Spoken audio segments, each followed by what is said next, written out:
Une association de défense de l'environnement a-t-elle forcément vocation à contester un permis de construire? Ça dépend, me direz-vous. Eh bien, en dépit de cette réponse de Normand, trop souvent empruntée par les juristes, dont je fais partie, on ne saurait mieux dire au regard d'une récente jurisprudence rendue par le Conseil d'État. Je vous dis tout juste après ça.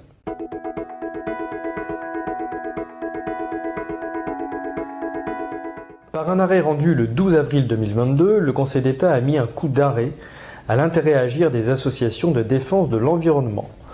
Pour rappel, lorsque l'on forme un recours contre un permis de construire, ce qui vaut évidemment pour toute décision administrative, il faut justifier d'un intérêt à agir. Pour vulgariser, on pourrait dire que le requérant doit être concerné par la décision pour pouvoir la contester devant le juge. En matière d'urbanisme, la règle s'impose donc, même s'il y a quelques particularités, comme par exemple la présomption d'intérêt à agir, dont bénéficie le voisin immédiat du projet.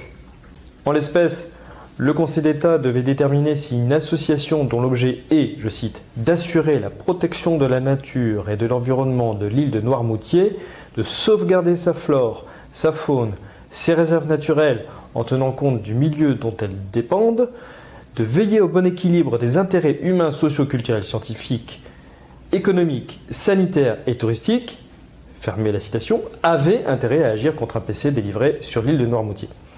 Eh bien, à rebours d'une jurisprudence plutôt souple à l'égard de ce type d'association, le Conseil d'État va estimer que dans la mesure où le projet porte sur la construction d'une maison individuelle dans un secteur déjà urbanisé et que la parcelle est elle-même déjà construite du fait de la présence d'un garage, eh bien, l'association n'avait pas intérêt à agir au regard de son statut.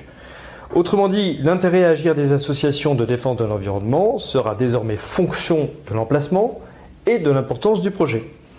Voilà pour cet arrêt qui devrait avoir des répercussions sur le nombre de contestations des permis de construire par les associations de défense de l'environnement. Je vous remercie de votre attention. Je vous dis à très vite pour un nouvel épisode et d'ici là, abonnez-vous à la page d'Elcad pour plus de contenu.